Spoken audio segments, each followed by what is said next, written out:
bonsoir tous. On se répète un peu, mais on est vraiment super heureux de vous voir tous ici cet après-midi. Merci Mme Dati d'avoir accepté notre invitation et d'être ici à l'IEP cet après-midi. Je vais d'abord présenter votre parcours politique assez brièvement. Vous êtes magistrate de formation, vous êtes titulaire d'une maîtrise en droit public, vous êtes diplômé de l'École nationale de magistrature. Vous débutez votre carrière politique en 1997, mais c'est en 2007 que vous arrivez au devant de la scène politique, réellement, car vous prenez part à la campagne présidentielle de Nicolas Sarkozy en porte-parole. Vous êtes nommé après l'élection garde des Sceaux du gouvernement Fillon 1, vous êtes par ailleurs, à ce titre, la première ministre de la Justice issue de l'immigration et la troisième femme à ce poste. En mars 2008, vous remportez l'élection pour la mairie du 7e arrondissement de Paris. Vous quittez vos fonctions de ministre de la Justice en juin 2009 après votre victoire aux élections européennes. Au Parlement européen, vous êtes membre de la commission parlementaire aux affaires économiques et monétaires, de la délégation pour les relations avec les États-Unis. Enfin, vous êtes membre du bureau du groupe d'amitié Europe-Maroc au Parlement européen. Alors, très concrètement, la conférence d'aujourd'hui s'articulera autour de 3 grands thèmes. Donc l'Europe, la place de la femme dans la vie politique française, européenne, ainsi que la situation actuelle de l'UMP. Nous allons commencer par faire intervenir des membres de Sciences Po Forum qui vont poser des questions à Mme Dati. Et vous pourrez, après l'intervention de Mme Dati, éventuellement poser des questions. Je ferai passer le micro dans la salle. Donc voilà, c'est...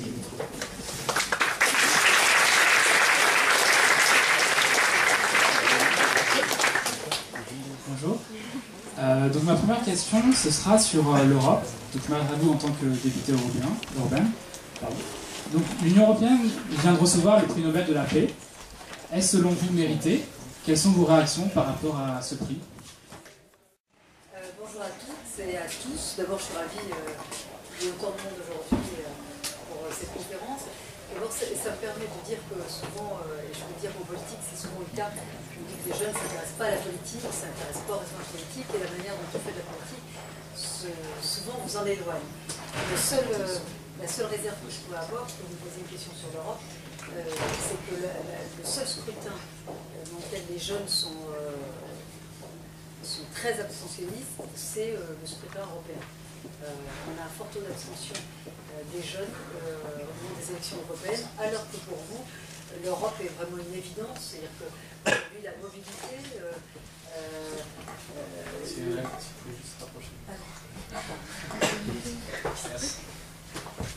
Vous m'entendez mieux là ou pas? Oui. Je vais y arriver. Est-ce que vous m'entendez mieux, y compris au fond?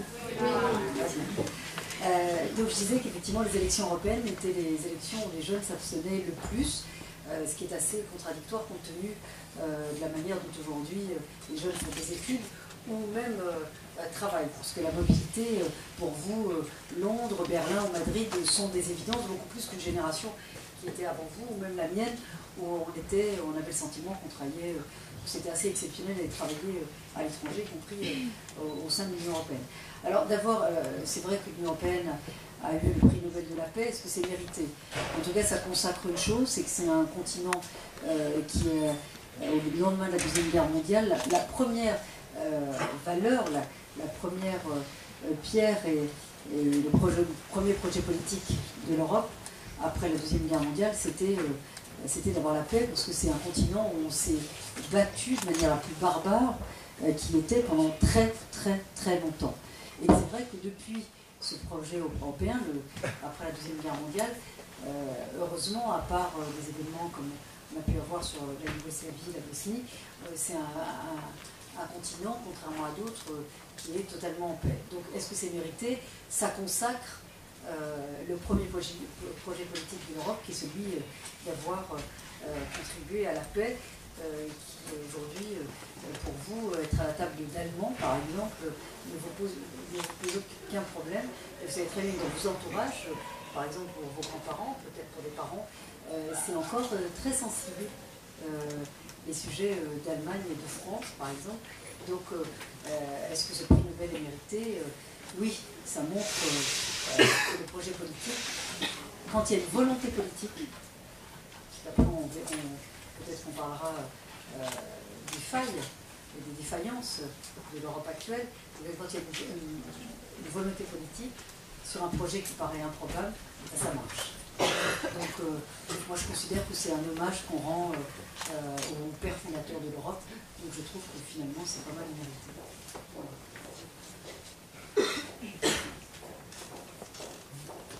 Il y a des questions? Vous pouvez poser des questions qui ne concernent pas uniquement le mandat européen, hein. S'il y a des sujets politiques, même de politique intérieure, n'hésitez pas. Oui, alors j'ai une question sur l'Europe de nouveau. J'ai l'impression qu'il y a quelque chose de très important en Europe en ce moment, c'est l'idée de citoyenneté européenne et stimuler chez les citoyens européens la participation active, avec les taux d'abstention aux élections, etc. J'aimerais savoir, dans votre expérience personnelle, comment est-ce que vous vivez la citoyenneté européenne? Est-ce que vous ressentez qu'il y a quelque chose lorsque vous allez voir des associations ou en vie politique nationale? La notion de citoyenneté européenne qui a été consacrée par les traités, et c'est pour ça d'ailleurs que les citoyens européens, enfin des autres pays, votent aux élections locales, aux élections municipales, mais peut-être que vous le savez aussi bien que moi, parce que je pense que vous voyagez beaucoup plus, et moi je pense qu'il y a 27 pays, 27 peuples différents. Il y a 27 nations différentes. Alors ensuite, la notion de citoyenneté européenne, c'est de pouvoir être, selon moi, participer à une communauté de destin. Et cette communauté de destin, ça a été le premier projet politique d'avoir apporté la paix sur le continent européen, c'est la première chose. Ensuite, on a fait une communauté économique, c'est un grand marché, quand même, l'Europe. Ensuite, ça a été l'Europe des droits. On a regardé toute la législation et tous les droits que l'Europe a consacrés, ne serait-ce qu'en matière d'environnement. Vous savez, moi je suis magistrat de métier. Le droit de la consommation et le droit de l'environnement, je peux vous dire qu'il y a 20 ans, c'était pratiquement rien en termes de texte. Le droit de la consommation, c'était, vous savez, les contrats de démarchage à domicile. C'était ça qu'on traitait dans les tribunaux. Aujourd'hui, c'est beaucoup plus complexe que cela. Le droit de la consommation est un droit européen. Aujourd'hui, le juge national est un juge européen dans cette matière. Pour le droit de l'environnement, c'était exactement pareil. C'était quoi? C'était les pollutions. À la limite de certains cours d'eau, aujourd'hui, la matière d'environnement est un droit complexe, c'est un droit européen. Le juge national est un juge européen dans cette matière. Donc, on a construit une Europe des droits, et puis petit à petit, avec le traité notamment de Lisbonne, on essaie d'avoir aujourd'hui une Europe politique. Et une Europe politique, ça veut dire quoi? C'est-à-dire qu'on a une monnaie unique, on a un espace de libre-échange, de libre circulation qui a été consacré notamment avec l'espace dit Schengen. C'est aujourd'hui d'avoir une Europe, c'est ce qu'on vous avez déjà entendu parler, de la gouvernance économique. C'est dire sur la monnaie unique, si on peut avoir une gouvernance économique, d'avoir des convergences sur les politiques économiques et les politiques sociales, ça donnerait plus de force au continent européen. Donc aujourd'hui, notre projet est d'avoir cette gouvernance économique qui est une gouvernance politique, c'est d'avoir des politiques sociales. Regardez quand on est en train de se battre en ce moment sur la compétitivité. Certains disent le problème de la compétitivité, c'est le coût du travail. Certes, mais c'est aussi l'innovation, c'est le développement. On est dans une Europe où, par exemple, l'Allemagne est un pays excédentaire en termes d'exportation et de commerce extérieur. Nous sommes déficitaires. Donc il n'y a pas que le coût du travail qui pèse sur la compétitivité. Donc c'est de pouvoir avoir des politiques convergentes pour que l'Europe ne se concurrence pas entre elles à l'intérieur de l'Europe, parce qu'on a peur de la Chine, de l'Inde, du Brésil, mais l'essentiel des échanges commerciaux se passe en Europe. C'est la majeure partie de nos échanges ne se fait pas avec la Chine, mais déjà avec l'Allemagne ou avec d'autres pays. C'est tout le sujet d'ailleurs de la zone euro en ce moment. Donc aujourd'hui, le projet politique, le projet européen, c'est celui d'avoir une gouvernance économique et donc une gouvernance politique. Alors sur les jeunes, c'est vrai que c'est une élection qui intéresse moi, mais je veux vous dire, c'est toutes les polémiques dont j'ai fait l'objet, de dire que l'Europe ne m'intéressait pas, que les députés européens, ça ne m'intéresse pas. Moi, c'est un parlement, on dit, c'est souvent un parlement de compromis. C'est un parlement de la loi du plus fort. On le voit bien dans les négociations que nous avons, c'est très dur de négocier avec les Allemands au Parlement européen. Et souvent, les positions qui sont prises, c'est pour être sûr que c'est pas un groupe politique qui a gagné, ce sont des pays qui gagnent. Donc certains font fi de leurs barrières politiques, c'est-à-dire qu'ils doivent d'œuvrer en faveur de leur pays. Donc ils peuvent très bien avoir des couleurs de politique différentes, mais de sauvegarder les intérêts de leur pays. Ce qui n'est pas notre cas. C'est vrai que la France a toujours considéré le Parlement européen comme finalement pas si important que ça. Aujourd'hui, on se rend compte que c'est une erreur, puisque souvent on a des décisions qui s'imposent, on voit bien, on n'a jamais autant parlé d'Europe que sur ce dernier quinquennat, parce qu'aujourd'hui les décisions se prennent ici.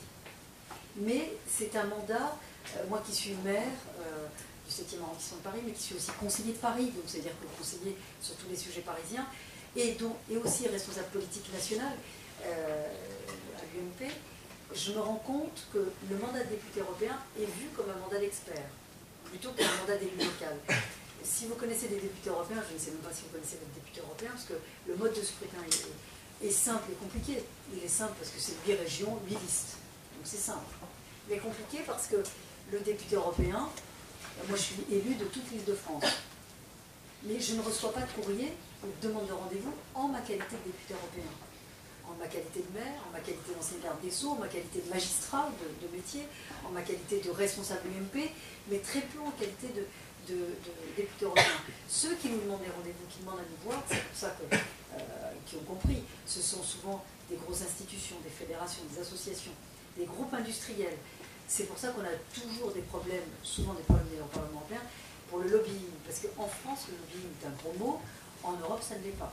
C'est-à-dire que vous allez, là par exemple, dans la saison de Strasbourg, tous les commissaires sont présents, toute la commission est présente, le Parlement est présent, et nous sommes à la disposition, ceux qui veulent nous rencontrer pour faire basculer des décisions, des amendements, des positions de résolution, viennent nous voir à Strasbourg.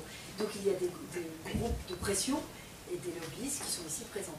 Mais ça ne pose aucun problème à l'Allemagne, aucun problème aux Pays-Bas, aucun problème à l'Angleterre. Nous, on est plus gênés par ça. Donc, on est déjà gênés sur notre Parlement national, mais sur le Parlement européen de la même manière.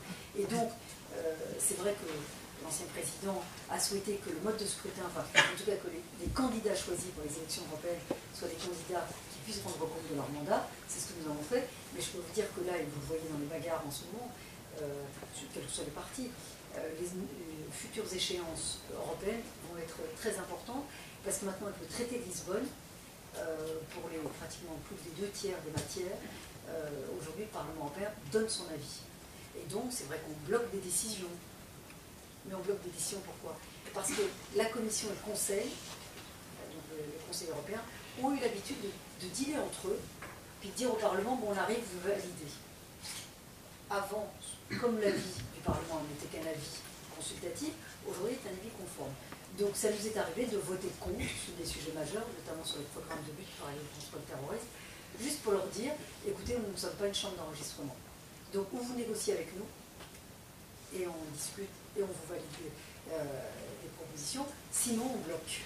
Et là, on l'a vu sur le traité européen, le coup, on a été beaucoup plus dans la boucle, et là on a une décision un peu sensible, on est en train de renouveler les membres du directoire de la Banque Centrale Européenne. C'est-à-dire que le Parlement est obligé, alors que ce n'était pas le cas avant, maintenant le Parlement est décisionnaire sur les nominations. Et comme le dernier membre de la Banque Centrale pour le directoire, qui est proposé, donc proposé par les États membres, est un homme, il n'y aura plus aucune femme dans le directoire, donc là on est en train de s'opposer en disant qu'il ne peut pas avoir sur l'Union européenne aucune femme candidate à un poste aussi éminent, et donc aucun pays sur les 17 n'a proposé une femme.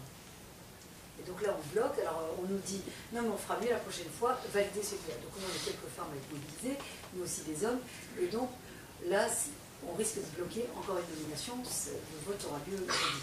Donc le Parlement a un rôle crucial aujourd'hui, et il y a des pays dans lesquels on a considéré que le Parlement européen n'était pas si important que ça. Tous les pays de l'Est, les anciens pays de l'Est, également les pays de l'Europe du Sud, ce sont des viviers, y compris pour l'Allemagne, pour les nominations dans leur formation, dans leurs institutions. Nous, on y vient petit à petit. Mais c'est vrai que je suis peu sollicitée comme députée européenne. Mais je suis très sollicitée par des groupes de pression, des lobbyistes, des industriels, des fédérations, des associations très peu par les citoyens, parce qu'on n'a pas intégré dans notre culture nationale l'importance du Parlement européen et des députés européens. C'est quand même la seule institution européenne qui soit élue au suffrage universel direct. Donc c'est pas négligeable. Moi j'avais une question par rapport à la femme que vous avez déjà évoquée, la place de la femme en politique. Vous, en tant que femme politique, est-ce que aujourd'hui être femme, c'est un handicap pour faire de la politique? On voit tous les problèmes pour instaurer la parité. 35% des parlementaires en France sont des femmes, alors qu'elles représentent 54% des suffrages. Donc on voudrait avoir votre avis sur la question. Alors la parité n'est pas acquise en politique, mais elle n'est pas acquise dans aucune sphère de pouvoir. Vous êtes amené à exercer forcément des responsabilités de pouvoir. Tous les postes ou les fonctions que vous visez sans doute, vous pouvez le remarquer, la parité n'est absolument pas acquise dans les sphères de pouvoir. En politique, c'est encore plus crucial et important, parce qu'on est censé représenter la population, mais c'est aussi, comment vous dire, là, la parité s'est améliorée au Parlement, enfin à l'Assemblée nationale. Pourquoi? Parce que l'opposition a gagné, et que la majorité de l'époque a perdu. Parce que quand vous êtes sortant, on a du mal à vous faire partir pour mettre une femme. Donc du coup, on est toujours gêné, donc comme il y a un homme, il s'approche, bon, on le laisse. Mais quand il y a une majorité, c'est toujours plus compliqué. Quand il y a comme ça un changement, une alternance, les femmes ont leur... c'est comme pour les jeunes, les femmes ont une fenêtre de tir. Pourquoi? Parce qu'elles sont candidates face à un sortant. Donc c'est plus facile. Donc là, c'est vrai qu'on a augmenté le nombre de femmes à l'Assemblée nationale. Mais c'est aussi parce que vous avez beaucoup de responsables politiques qui ne veulent pas quitter leur mandat. Et puis, pour beaucoup, ils considèrent que les femmes, c'est accessoire. Ou alors, ils les envoient là où c'est pas gagnable. Je peux vous dire, moi, je fais partie... Alors là, j'ai découvert les coulisses du pouvoir. On dit, on va mettre une femme, ça fait bien, on remplit le quota, mais c'est pas gagnable, donc on perd rien. Mais on vous dit directement. Là, d'ailleurs, j'ai eu la dernière polémique de Stéphane Le Foll, que je connais bien, puisque vous étiez avec lui au Parlement européen, qui a dit la parité, c'est compliqué à mettre en œuvre dans son ministère, parce que ce sont des dossiers techniques. Donc vous êtes très sympathique pour nous. Donc il a rétro-pédalé, il a fait bon. Voilà, mais pour vous dire, c'est-à-dire que dès lors où ça devient technique, on considère qu'il y a de la compétence, c'est pas fait pour les femmes. C'est pour ça que ça a été la grande force de Sarkozy, de dire on met sur des postes régaliens importants, pas que la famille, les crèches et ce qui est un peu social des femmes. Il a voulu mettre sur des postes régaliens du dossier technique des femmes, mais avec, honnêtement, avec des violences beaucoup plus importantes. Il faut le savoir. C'est beaucoup plus violent, je trouve, la politique pour des femmes. D'abord, ils ne sont pas habitués aux femmes. Ils ne sont pas habitués aux jeunes femmes, parce que vous renouvelez des générations, des modes de fonctionnement, et puis donc forcément, puis les femmes qui viennent un peu, ils ont le sentiment qu'on vient un peu quitter la place. Mais certains, j'en fais des vidéos en disant, est-ce qu'on vous décourage? Mais c'est valable pour des femmes chefs d'entreprise avec lesquelles on a déjà débattu. Je trouve qu'en politique, on ne vous décourage pas, on vous écœure. Et vous faites tout pour vous écœurer, et à un moment donné, vous dites, j'en ai marre, et hop, je laisse tout, et je reviens. Donc c'est un fonctionnement d'écœurement. Et je vois là, parce que je ne veux pas gêner ceux qui ne votent pas à droite, qui sont forcément minoritaires.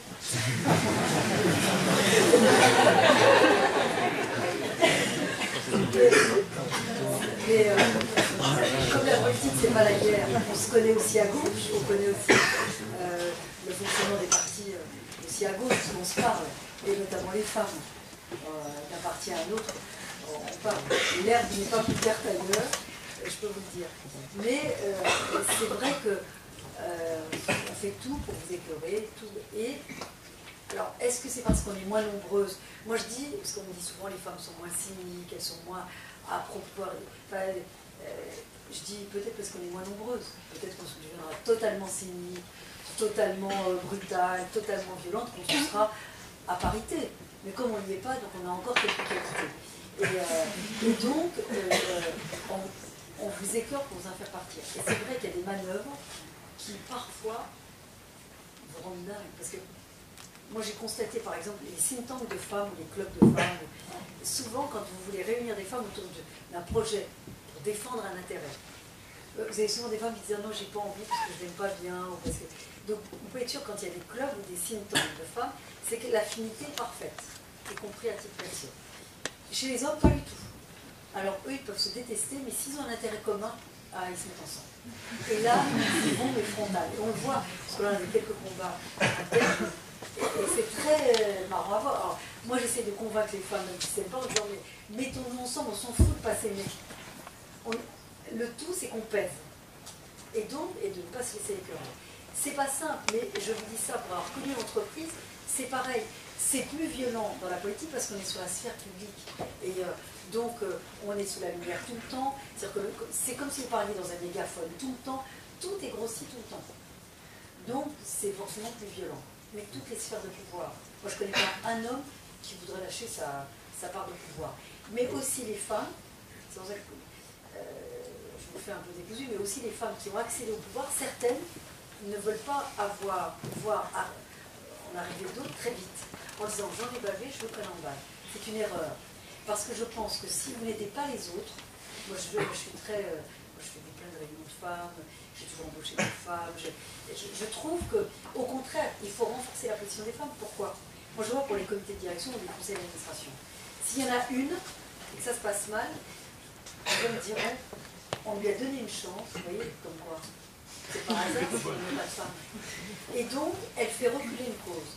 Si elles sont 5, si ça se passe mal avec une, ils n'oseront pas dire ça se passe mal avec une, ça se passe mal comme avec les hommes. Ils ne sont pas meilleurs que nous. Mais pour l'instant, la porte n'est pas totalement ouverte aux femmes pour les sphères de pouvoir. Alors évidemment, je ne parle même pas de la politique. Si je vous disais pour Paris, d'abord, on écarte les femmes des échéances nationales. Et puis là, on dit, oh là là, attention, il y a des femmes qui risquent d'être candidates. Et si on appelait un candidat homme? Nous, ça nous amuse, puisque on attend notre heure pour bien réagir. Et pour l'instant, on n'a pas réagi. Donc on laisse les appels à candidature, les hommes pour les hommes. Mais je crois que la population est plus ouverte que ça. C'est-à-dire que la petite élite essaie de se préserver d'un précaré. Les Français sont plus là-dessus. Ils sont plus ouverts que ça. Sauf que je vous le dis, voilà, vous êtes quasi à parité, mais vous êtes quasi à parité ici, vous serez beaucoup moins dans les sphères de pouvoir, il faut être réaliste. Vous savez, la magistrature, c'est un corps où il y a plus de 60% de femmes. Moi, quand j'ai été nommée garde des Sceaux, c'est la première chose que j'ai faite avec les polémiques qu'on peut connaître. Il y avait à peine 2% de femmes sur les hauts postes de la magistrature. Alors que nous avons plus de 60% de femmes dans la magistrature au total. Donc il y a bien un problème. Et quand j'ai quitté la chancellerie, il y avait pas loin de 25% de femmes aux hautes responsabilités. Mais avec des complications inouïes pour faire nommer des femmes. D'abord, on me dit qu'on n'en trouve pas. Ensuite, on dit que c'est compliqué. On me dit que le pouvoir ne les intéresse pas. Et pour finir, je raconte toujours cette anecdote de quelqu'un qui me dit, qui était un directeur, pour me dire écoutez, je vous ai trouvé, parce que je ne voulais pas signer un décret s'il n'y avait pas de femmes. Et eux ont pensé que finalement, comme les apparences sont trompeuses, ils ont considéré que j'avais peut-être oublié ou que j'allais faiblir. Je n'ai pas faibli, donc je dis je ne signerai pas, tant pis. Mais ils m'ont donné des femmes. Vous savez pourquoi? Pas parce qu'il fallait nommer des femmes, c'est que je bloquais la nomination d'hommes. Donc ils se sont dit, on ne peut pas être bloqué. Donc ils m'ont proposé des femmes.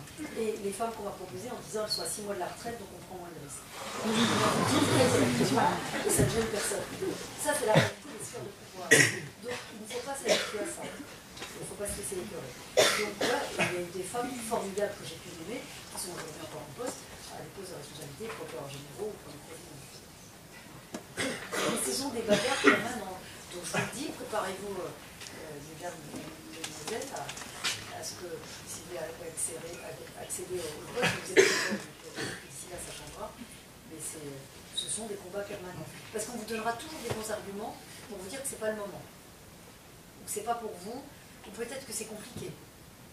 Ou que finalement, et surtout si vous voulez avoir des enfants, on va dire oh mais les enfants ont besoin de vous.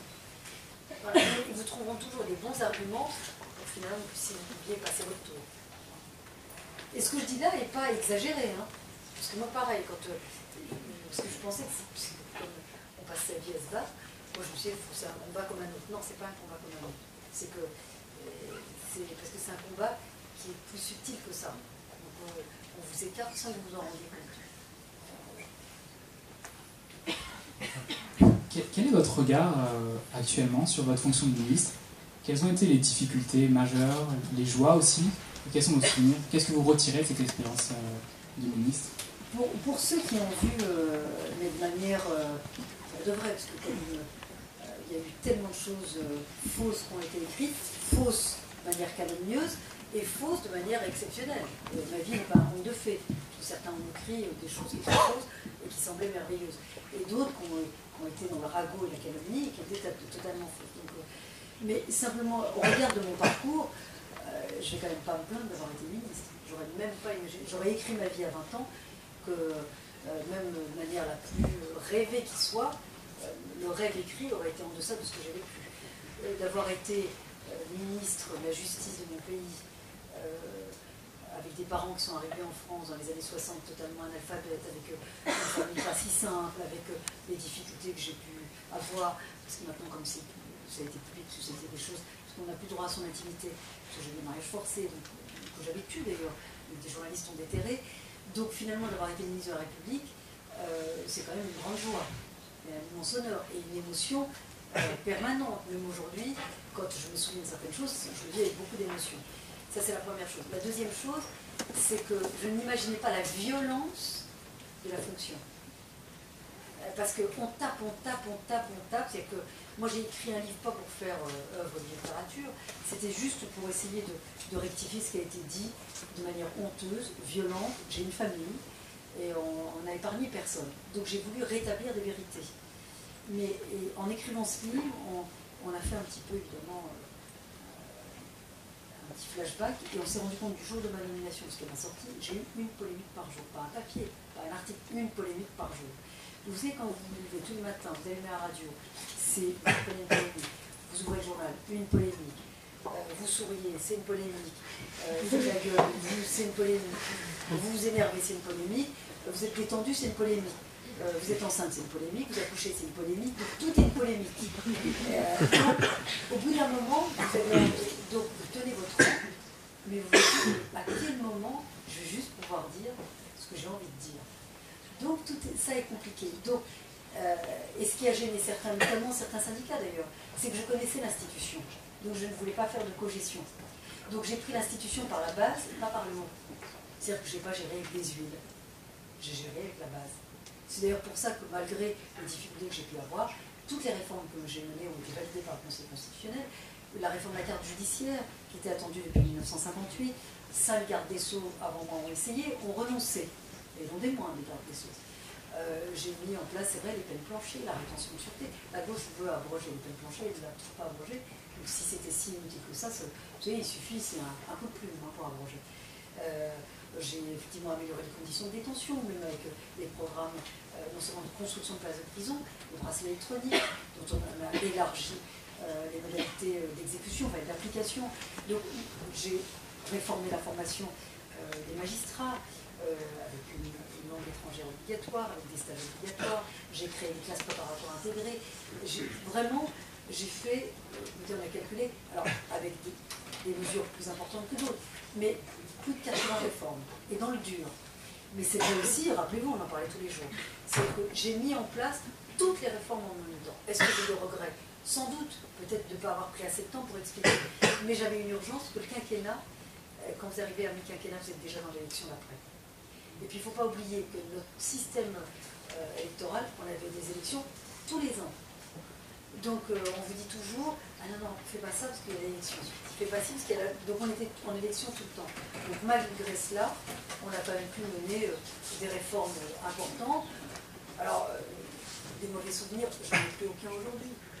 Parce que franchement, je souhaite à tout le monde, si vous voulez faire de la politique, d'être ministre un jour. Alors, puis ministre de la Justice, c'est un ministère très particulier. Et franchement, moi j'en ai eu plutôt des satisfactions. Mais parfois, quelques énervements. Mais je vais vous dire pourquoi ce qui aussi change la donne, ça a été Internet. C'est-à-dire que vous pouvez dire, ça c'est faux, vous faites une interview, vous le remettez. En disant, oui, je sais, vous avez dit que c'était faux, mais c'est encore là. Donc c'est sans cesse des choses qui vont revenir. Mais moi, l'essentiel, c'est qu'aucune de mes réformes n'a été invalidée, que tout ce que j'ai pu faire a été appliqué. Et puis, j'ai fait ça avec beaucoup de conviction, puis beaucoup d'engagement, beaucoup de passion, et puis beaucoup de tempérament. Voilà. Donc, moi, j'ai aucun regret. Mais c'est comme la politique. C'est comme quand on m'a dit que devenir député européen, en disant que c'était une punition. Compte tenu de mon tempérament, j'aurais démissionné. C'est vrai que je ne voulais pas être député européen. Je voulais d'abord mon bébé, moi je voulais arrêter la politique. Et c'est Sarkozy qui m'a découragé de le faire. Et puis il m'a demandé, pas comme président mais en tant qu'ami, d'aller aux élections européennes pour qu'on tire la liste. Parce qu'en fait, le seul meilleur score que nous ayons fait, c'était aux élections européennes. C'est les seules élections que nous ayons gagnées. Avec un score assez historique pour la droite et la droite au pouvoir, pour un parti au pouvoir. Donc finalement, à chaque fois que j'ai eu une élection, elle s'est bien passée, y compris comme maire avec une campagne difficile. Je faisais 10 points de mieux que mon prédécesseur. Donc je n'ai connu quand même aussi des succès. Mais j'ai intégré aussi que la politique c'était l'échec, comme dans la vie. Sinon vous n'y arrivez pas. Sinon ça se passe. Donc j'aimerais vous trouver un mauvais souvenir, mais il n'aurait aucun intérêt. Voilà. Puis je ne veux pas que vous êtes jeune, je ne veux pas vous décourager pour ceux qui veulent faire de la politique. Et évidemment les femmes. Oui. Madame la ministre, bonjour. Je me présente, René Prince, conseiller départemental à l'UMP, cette première. J'avais une question à vous poser, Madame la ministre. Qu'en est-il du siège du Parlement européen? Strasbourg ou Bruxelles? Merci de votre réponse. De toute façon, le siège est dans le traité. Il faudrait l'unanimité pour que le siège, l'unanimité des États, pour qu'on puisse supprimer le siège à Strasbourg. Mais à chaque session, c'est une question récurrente de supprimer le siège à Strasbourg. Alors, moi je suis pour Strasbourg parce que je suis française. Et puis pour l'économie de Strasbourg. Mais c'est vrai que quand je vois les collègues, et j'habite Paris, c'est aussi assez simple, malgré une organisation un peu périlleuse. Mais regardez les pays européens, pour les autres députés, et alors c'est pour ça que pour d'autres députés, ils n'ont pas d'autres mandats, parce que c'est très compliqué. Moi par exemple, je rentre ce soir à Paris, demain j'ai des réunions à la BNP, j'ai des réunions pour la mairie, donc moi il est très rare que je couche à Strasbourg, je fais les allers-retours à chaque fois, y compris quand on a une session d'une semaine sur Strasbourg, parce que souvent j'ai des activités avec la mairie. Mais c'est vrai que pour les autres parlementaires, les Slovènes, les Roumains, c'est très compliqué, parce que la distance ne se gère pas comme ça. Mais jusqu'à maintenant, on a réussi à maintenir le siège de Strasbourg. Et il faudrait l'unanimité, tant que la France dira non, le siège ne bougera pas. Et je ne vois pas. Vous êtes persuadé? Il faudrait que le gouvernement français le cède. C'est l'unanimité. Donc, ça serait compliqué quand même. Ça me rassure. Mais c'est dans les côtés. Donc là, c'est pas une histoire de l'unanimité, il faut l'unanimité. Je crois que c'est un envie des chefs de file. Non, mais il faut dire la vérité, c'est pas. Il y en a beaucoup qui veulent que Strasbourg soit supprimé. Okay. C'est pas la perte d'Amiens. Non, c'est plus subtil que ça. C'est plus subtil. Voilà, c'est bien. Les conservateurs, on en a aussi chez nous. Hein. Oui. Ok, merci. Bonjour. Bonjour. Moi, je voulais revenir sur votre histoire avec les femmes, justement, avec la difficulté qu'elles ont à faire de la politique et dans le sphère du pouvoir. Est-ce que vous pensez qu'aujourd'hui, avec la nouvelle génération qui arrive, justement, enfin, pas forcément la nôtre, parce qu'on est encore plus jeune, oui, pourquoi pas, mais qu'elle est plus ouverte sur la question des femmes, etc., et qu'elle est moins conservatrice, justement, qu'elle permet mieux l'intégration des femmes dans les sphères du pouvoir. Alors, je vais vous dire, comme je dis toujours les choses que je pense, donc je vais peut-être en heurter certains. Les femmes qui sont aujourd'hui en politique sont des femmes qui ont les moyens. Je ne veux pas les résumer à des héritières ou à des rentières, mais pour faire de la politique, il faut avoir les moyens. Pourquoi ? Aujourd'hui, si vous faites des réunions politiques, ça suppose, ne serait-ce que les campagnes. Parce que si vous voulez exister en politique, il faut être présent tout le temps, militer, être présent. Vous ne pouvez pas faire de la politique une fois tous les 3 mois, tous les 6 mois, revenir et penser exister politiquement ou exercer un mandat. Donc ça demande d'abord du temps. Donc si vous consacrez du temps à la politique, ça veut dire que c'est du temps dans lequel vous ne travaillez pas au sens pécunier du terme, au sens professionnel du terme. Donc il faut avoir une petite rente pour vivre. Moi je pense aux mères de famille. Aujourd'hui vous avez beaucoup de femmes qui effectivement, même quand elles sont en couple, quand elles élèvent leurs enfants seuls, c'est-à-dire que c'est une organisation. Si je prends ma situation personnelle, moi j'ai une organisation, j'ai une nounou, elle va à l'école, il y avait la crèche. Mais il faut avoir les moyens d'avoir les jointures. Beaucoup de femmes. D'ailleurs, il y a eu un reportage qui a été très bien fait sur les femmes ministres. Et j'étais très intéressée notamment par un témoignage de Marie-Georges Dufay, qui était une élue communiste. Et elle disait qu'à l'époque, ils mutualisaient un peu pour pouvoir faire garder leurs enfants, ou de dire, elle dit qu'on les appelait les femmes montres. Quand les réunions tardaient, parce qu'elles se disaient, oh là là, les enfants vont se retrouver tout seuls. Ou quand il faut emmener l'enfant chez le médecin ou chez le dentiste, et donc il y a des difficultés. Donc ça veut dire quoi? C'est-à-dire que si vous voulez faire de la politique sereinement, il faut avoir les moyens de le faire. Donc, y compris les femmes qui aujourd'hui sont en politique, regardez, vous avez très peu de femmes de conditions sociales, je ne vais pas dire défavorisées, modestes. C'est quand même réservé, regardez les femmes qui sont, y compris dans ma famille politique, sont souvent des héritières. Des femmes qui ont hérité d'une circo ou qui ont été favorisées par leur statut de haut fonctionnaire.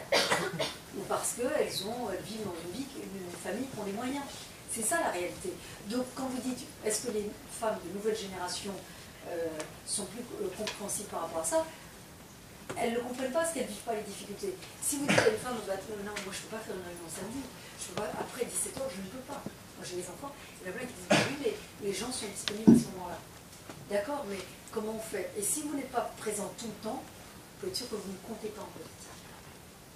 Moi je le vois, je suis engagée en politique depuis, ça fait plus de 10 ans que je travaille pour Nicolas Sarkozy, j'ai travaillé pour lui, mais j'étais collaboratrice, et quand même avec des horaires contraints. Mais en politique, moi, depuis que je suis politiquement affichée, enfin, c'est des journées, mais très tôt et très tard. Donc si vous n'avez pas d'organisation, si vous n'avez pas les moyens de subvenir à votre quotidien, je peux vous dire que, regardez autour de vous les femmes qui font de la politique. Je ne crois pas que ce soit des femmes qui soient caissières, enseignantes, parce que honnêtement, ça demande une présence et un engagement. Et pour les femmes mères, MAIRE, c'est pour ça qu'il y en a très peu. Parce que vous n'êtes pas rémunéré, c'est pas un salaire, c'est une indemnité, et en fonction de la taille de la ville, vous êtes très bien payé ou mal payé. Vous avez bien vu que les très grosses villes, donc là où vous êtes bien payé, ce sont les hommes, pour l'essentiel. Et là où on trouve le plus de femmes, ce sont souvent des petits villages, parce que ça intéresse moins les hommes, et en plus c'est pas payé. Donc non mais c'est ça la réalité. Donc c'est même pas une sorte de génération, c'est une histoire de statut social quasiment. Et je pense que plus vous aurez des femmes qui diront, écoutez, la politique, c'est pas uniquement pour des gens qui sont nantis, on a besoin de tout le monde, et qu'on puisse réserver aussi des places ou du temps à des femmes qui ne pourraient pas avoir tout le temps nécessaire pour consacrer à la politique, je trouve que ça serait bien. C'est de faire la politique différemment. Et aujourd'hui, on n'y est pas encore. Parce qu'aujourd'hui, ça demande du temps et de la présence. Regardez, on se déplace, je vois à droite, regardez les femmes qui sont en politique. Donc, des femmes et qui, dont l'organisation est assez parfaite. Soit Nathalie Kosciusko, Valérie Pécresse, enfin, on n'est pas vraiment dans la difficulté, matériellement parlant. Donc, c'est pas donné à tout le monde. Bonjour Madame Dati, ma question porte sur la troisième thème de ce débat, à savoir la situation de la droite actuellement en France, suite notamment à l'officialisation du nouveau parti de Jean-Louis Borloo, du nouveau parti indépendant. Suite à ça, donc, François Bayrou parle déjà d'une guerre des droites. Je veux savoir ce que, en tant qu'élu LP, vous en pensez. Aujourd'hui, il est trop tôt pour le dire. Un parti n'existe pas que par les manœuvres. Si c'est que par les manœuvres, alors ça veut dire qu'on va tout perdre, parce qu'on sera en concurrence. Mais c'est savoir quelle est l'offre politique qui est faite. Aujourd'hui, pour l'instant, c'est un parti qui est lancé, qui se veut un parti centriste, centre-droit. Donc maintenant, quelle est l'offre politique alternative qui est proposée par rapport à l'UMP, par exemple, où on a des points de convergence, et dans ce cas-là, il ne faudra pas qu'on ait des divisions sur le projet politique, où on a des points de divergence, et dans ce cas-là, ça voudrait dire que c'est une famille politique supplémentaire. Mais aujourd'hui, enfin, tout le monde fait des commentaires. Moi, je ne peux pas faire de commentaires, je ne sais pas quel est le projet politique pour l'instant. Ils sont pour l'Europe, on est pour l'Europe. Ils sont pour qu'on avance sur des questions de société, nous sommes pour des questions de société, on en débat. Mais pour le reste, je ne sais pas, de revaloriser le travail, la reconnaissance du mérite, c'est notre projet politique aussi. Si je reprends à peu près les thèmes du discours fondateur de Jean-Louis Borloo, c'est reconnaissance du mérite, valorisation du travail, pro-européen, qu'est-ce qu'il y a d'autre, revoir effectivement les 35 heures. Ouais. Non mais sur la compétitivité, d'abaisser les coûts du travail, pour l'instant ce sont nos projets également. C'est aussi notre projet. Mais le sujet c'est de savoir, en plus, en ce moment on est en débat interne avec l'élection du président de l'UMP, donc tout ça va s'éclaircir après le 18 novembre. Donc aujourd'hui il faut prendre ça comme ça arrive et voir après le 18 novembre. Ou après le 18 novembre on a des projets politiques alternatifs et là il faut discuter, ou ils sont semblables, il faut discuter quand même. Mais si on a les mêmes projets et qu'on a des candidats partout, moi je peux vous dire que la seule bénéficiaire de cela, ça va être Marine Le Pen. C'est tel que je le pense. Donc la création d'une idée, c'est pas un signal d'échec pour l'UMP? Non, non, parce que pour l'instant, regardez sur la composition de l'UDI, vous avez l'ancien nouveau centre parce qu'il en restait, et puis vous avez des déçus aussi Nicolas Sarkozy, voilà, dont Jean-Louis Borloo. Jean-Louis Borloo a eu du mal aussi, pensait être aussi Premier ministre, donc il y a aussi des contingences personnelles qui rentrent en ligne de compte. Maintenant, est-ce que tout ça va être dépassé par une vraie formation politique sur un projet de valeur? Moi, je pense qu'on verra plus clair après le 18 novembre. Alors, moi, je garderai bien tout commentaire pour l'instant. Je vais peut-être rajouter qu'au titre de l'UDI, ils ne sont pas encore d'élus. Attendons des députés UDI, des sénateurs UDI. Oui, mais ils ont un groupe, puisque il y a des gens du nouveau centre.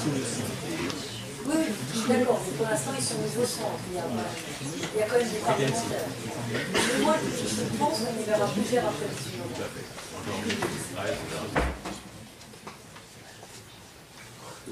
Bonjour, j'aurais aimé vous poser une question qui fait appel à votre expérience à la fois de député européen et également de ministre, membre d'un exécutif dans un pays qui notamment met au pas le Parlement. C'est-à-dire que dans un cadre d'une Europe... Il y a la Constitution, donc oui, mais dans les faits, dans la pratique, on a... Allez-y. Je précise, et quel que soit le gouvernement, je vous mets à l'aise. Un exécutif fort qui contrôle le législatif. On viole encore la Constitution. Disons cela comme ça.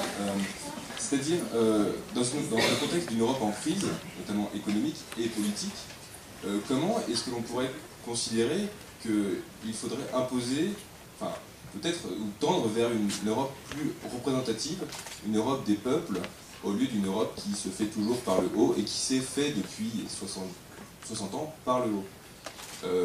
Doit-on conserver une logique élitiste pour imposer, pour réformer et progresser vers un but qui semble pour le moins flou, ou doit-on faire une pause dans l'intégration européenne, dans la construction européenne, pour consolider la base du projet qui vise à unifier les peuples d'Europe?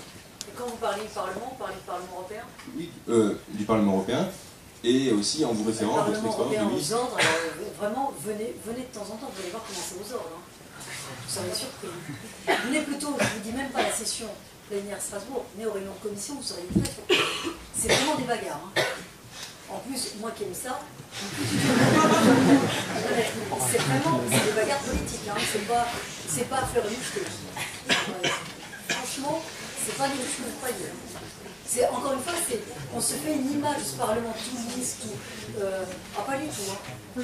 Pas du tout. Et sur les sujets durs, regardez sur la supervision bancaire, sur les sujets durs, sur la zone euro, très compliqué. Hein. Sinon, ça serait assez simple. S'il était aux ordres, attendez, pourquoi voulez-vous que les États se plaignent? Il suffirait qu'ils disent on veut ça, et c'est ça. Il n'y arrive pas. très compliqué. On y va à petits pas. Donc c'est pas un parlement aux ordres. Comment pourrait faire l'Europe pour lutter contre toutes ces revendications nationalistes, notamment en Europe du Nord, ou encore aux appels des partis de gauche en France qui demandent un référendum européen, à faire appel au peuple pour demander son avis à propos alors ça, c'est des questions nationales. du C'est-à-dire traité. que vous considérez sur les questions européennes, le peuple n'est pas consulté. Oui, c'est justement ça le problème. L'Europe, c'est l'Assemblée des peuples d'Europe, et non pas des ministres. Enfin, on a un problème de représentation dans ce cas-là. Non mais attendez, alors, il y a deux choses. Vous avez les gouvernements qui sont, si vous me parlez au niveau européen, les gouvernements sont intégrés dans les conseils. Les conseils des ministres et les conseils de chefs d'État et de gouvernement. Ça, c'est le Conseil. Et vous avez le Parlement européen. Les conseils sont forcément... Le Conseil est représenté par les États membres. Et le Parlement, il est élu par le peuple. Jusque-là, tout va bien. Donc, quand vous avez des formations politiques qui appellent à des référendums, c'est le jeu de la politique. Simplement, quand vous avez des démocraties parlementaires, on considère qu'il y a des questions qui peuvent être soumises au peuple, par référendaire, et puis des questions qui sont soumises au Parlement, aux représentations nationales, comme son nom l'indique. Vous voyez ce que je veux dire? Alors, où on dit il faut tout soumettre au référendum, donc dans ce cas-là, plus besoin de représentation nationale, même plus besoin de Parlement dans ce cas-là. On a un gouvernement qui est élu par le peuple, pas un président, un chef d'État, je veux dire un gouvernement qui est élu par le peuple, puis après on dit on n'a pas besoin de Parlement, tout est soumis au peuple. Ça, c'est ce que vous souhaiteriez, non? C'est ça? Donc, savoir comment les peuples d'Europe qui semblent opposés, certains opposés à des réformes, à des traités. Oui, mais justement, alors, les peuples d'Europe opposés à des normes de traités, vous avez vu que quand il y a des élections nationales, ils mettent dehors les gouvernements quand il y a un problème, y compris européen. Regardez en Grèce, regardez au Portugal, en France, c'est-à-dire qu'à un moment donné, vous êtes battus parce que les peuples disent on ne peut pas accepter la politique qui est mise en place par un gouvernement. C'est-à-dire que la sanction, dans ce cas-là, elle est faite par le peuple. On a des élections régulièrement. Donc, là où moi je peux vous rejoindre, c'est que c'est ce qui va être mis en place. Je vous dis que les élections européennes vont intéresser en 2014, c'est que la Commission terminée, c'est-à-dire qu'aujourd'hui la Commission européenne, y compris le président du Parlement, alors que les députés sont élus au suffrage universel, le président du Parlement, on fait 2 ans et demi une couleur, 2 ans et demi une autre couleur. Même si la deuxième couleur n'est absolument pas majoritaire. C'est un compromis. Terminé avec le traité de Lisbonne, y compris les commissaires européens et le président de la Commission sera désigné en fonction de la majorité sortante du Parlement européen, ce qui n'est pas le cas aujourd'hui. Vous avez vu sur Barroso, ça a été une négociation d'État à État, et pas une négociation avec le Parlement. Maintenant, c'est terminé. Le président de la Commission sera issu de la couleur politique majoritaire, issu du scrutin des élections européennes, donc ça sera plus démocratique pour le coup d'après, à partir de 2014.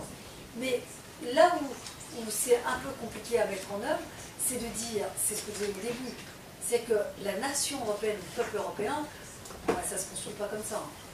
Entre la Pologne et la Suède, croyez-moi, il y a des vraies différences d'identité. Et nous, on n'a rien à voir avec d'autres pays, ne serait-ce que regarder l'Angleterre, et nous, là, on a une bagarre sur l'Europe en ce moment avec l'Angleterre. Donc, aujourd'hui, ce qui est important, c'est qu'on ait une commission qui soit plus légitime dans les décisions qu'elle prend. Aujourd'hui, elle est nommée, demain, elle sera, entre guillemets, élue, issue d'une volonté populaire. Aujourd'hui, le sujet, c'est la Commission européenne, parce que c'est l'exécutif européen. Alors, aujourd'hui, on est un peu bancal, parce que c'est le Parlement qui donne son dernier mot, mais c'est quand même la Commission qui initie les réformes ou les textes. Donc, à partir de 2014, ce sera plus le cas. Mais c'est pas si simple. Et quand vous parlez d'intégration, est-ce qu'on continue à s'élargir? Moi, je pense qu'il faut déjà digérer l'élargissement, parce qu'on a pendant très longtemps élargi sans adapter les institutions. C'est-à-dire qu'on avait un fonctionnement à 27 avec des institutions qui fonctionnent bien à 15. Donc aujourd'hui, on a changé le fonctionnement des institutions pour que ça fonctionne mieux à 27. Donc déjà, il faudrait gérer ça avant d'élargir. Moi, je suis contre un élargissement aujourd'hui, quels que soient les pays. Visiblement, Moi, ce qui m'ennuie, quand vous êtes arrivé comme ça à voyager, c'est pas trop la crise économique européenne, parce qu'aujourd'hui, tous les pays du monde connaissent la crise. Hein. Évidemment, à quelques exceptions. Moi, ce que je considère, c'est l'affaiblissement politique de l'Europe. Regardez dans les débats américains, on ne parle absolument pas de l'Europe. Et on a un affaiblissement politique de l'Europe qui est, moi, je considère très inquiétant. Beaucoup plus inquiétant, à mon sens, que la crise économique. C'est-à-dire que dans peu de temps, l'Europe n'existera même plus et elle n'aura encore moins voix au chapitre que ça a été il y a quelques années. Moi, ce qui m'inquiète, c'est plutôt l'affaiblissement politique de l'Europe sur la scène internationale. Bonjour Madame Dati. Vous exercez à la fois le mandat de député européen et vous êtes à la fois maire. Et j'aurais voulu entendre votre avis sur le cumul des mandats en France. Est-ce que justement ce cumul des mandats ne bloque pas l'accès des jeunes aujourd'hui à la politique? Merci pour votre avis. Alors, certains ont 12 mandats ou 10 mandats. Moi, je pense que ce n'est pas incongru d'être sénateur et maire ou député et maire. D'abord, vous avez un pied dans la collectivité. Et si demain vous enlevez, parce que vous avez la législation nationale avec un exécutif local, si demain vous déconnectez les deux mandats, vous pouvez très bien, c'est-à-dire que les maires seront, enfin, les maires ou les conseillers généraux, vous serez beaucoup moins entendus au niveau de la sphère nationale. Et vous rendez, pour le coup, les députés nationaux deviendraient un peu des experts. Ça deviendrait des gens qu'on consulte, mais ils n'auraient plus un peu les pieds dans la glaise. Et je trouve ça un peu gênant. Ça, c'est la première chose. Et pour renouveler, moi, c'est la proposition que j'ai faite, qui ne fait pas l'unanimité, ça fait grincer les dents. C'est qu'il faut limiter dans le temps les mandats. Moi, je trouve que celui qui fait 10 mandats, ça n'a aucun sens. Moi, je suis pour 2 ou 3 mandats, 4 maximum. Mais après, il faut arrêter. Puis surtout aujourd'hui, où la durée de vie est longue, où les expériences sont intéressantes. Moi, j'ai fait plein de métiers avec bonheur. Et j'espère que je ferai encore autre chose. Mais de se dire, on est condamné à la politique, ou les gens qui s'accrochent, parce qu'en plus, c'est délicat pour ceux qui sortent. Parce qu'à un moment donné, on décroche celui qui a le mandat, on lui dit, maintenant dehors. Donc souvent, ou il est battu, ou il est mis dehors. Donc même pour lui, il a du mal à rebondir sur autre chose. Alors que si on dit, on fait 3 mandats, point. C'est-à-dire que votre 3e mandat est terminé de manière sereine, et en plus, vous préparez une autre vie. Et puis ça permet de faire accéder des jeunes, des femmes plus facilement. Mais moi, je suis plus sur une durée dans le temps. Ça n'a aucun sens de ne pas limiter le nombre de mandats dans le temps. On l'a fait, parce que j'ai porté la réforme de la Constitution. Aujourd'hui, un président ne peut pas faire plus de 2 mandats consécutifs. Ben, je trouve que c'est pas mal. C'est pas mal. Il faudrait le faire pour tous les mandats. Il faudrait que les députés, on n'ait pas plus de 3 mandats. Et les maires, pareil. Moi, je ne vois pas 20 ans député ou 20 ans maire. C'est pas possible. Parce que d'abord, je trouve qu'au bout d'un moment, vous jugez. Et puis, à un moment donné, il faut qu'il y ait une relève. Et puis, ça permet aussi de préparer les relèves. Parce que regardez dans vos circonscriptions, ou là où vous vivez, il n'y a aucun député ou aucun maire qui ne souhaite dire qui sera son potentiel successeur. Peur qu'on lui marche dessus. Donc, il n'y a aucune succession qui est préparée. Et c'est comme ça que souvent, on perd ou des villes, ou des cantons, ou des départements, parce qu'on n'a pas préparé les successions. Donc moi, je suis plutôt sur la limitation dans le temps. Alors, une dernière question rapidement, comme on a un cours derrière. J'aimerais un petit mot sur le retour en politique de Nicolas Sarkozy, vu qu'il le connaissait personnellement, et aussi revenir sur cette rumeur qu'on a entendue il y a quelques temps, sur une proposition de lobbyiste, de conseiller lobbyiste par le roi Mohamed VI. Est-ce que c'est justifié? Est-ce que c'est vrai? Une proposition d'emploi pour Nicolas Sarkozy de conseiller lobbyiste pour le roi Mohamed VI. On a vu dans les journaux, c'est très très sérieux. C'est très très sérieux. Je vais vous donner un conseil, tout ce qui est écrit dans la presse n'est pas bon. Forcément. Je ne dis pas que c'est tout faux, mais c'est pas forcément la première chose, donc comme ça répond à votre dernière question. Sur le retour de Nicolas Sarkozy, bien sûr que je le vois comme une bonne d'autres personnes. En plus, moi j'ai dit sa collaboratrice, on se connaît bien. En plus, on a. Vous savez, c'est une vie, 10 ans. En plus sur une matière très forte qui implique, on est dans la passion tous les jours, on a quand même fait des choses exceptionnelles en plus, avec des moments compliqués, des moments moins compliqués. Mais franchement, pour ceux qui aiment la politique, je vous conseille d'aller jusqu'au bout. Moi, j'ai fait plein de métiers avec beaucoup de passion, mais franchement, c'est quand même assez excitant que de faire de la politique. Pour son retour, ça dépend des circonstances, ça dépend de sa volonté. Je pense que c'est une décision très personnelle. Ensuite, est-ce que vous dites que vous avez fait de la politique? Je vous dis non. Il décroche de l'actualité politique, mais il ne décroche pas de la politique. C'est dans son ADN, c'est comme ça. Mais tant mieux.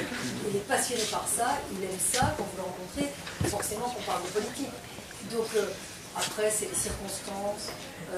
Tu sais, la politique, c'est le seul domaine que j'ai vu, vous n'êtes jamais mort. Jamais. Si vous voulez continuer, vous pouvez toujours être là, vous dire quoi qu'il arrive. Donc maintenant, il n'y a que le temps qui peut le dire. Mais qu'il soit intéressé encore par la politique, oui, il est intéressé par la politique. Merci beaucoup, Madame Betty. Merci à tous de venir.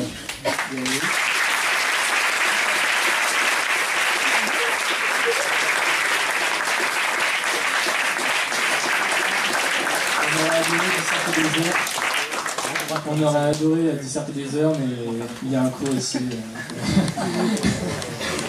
Merci beaucoup.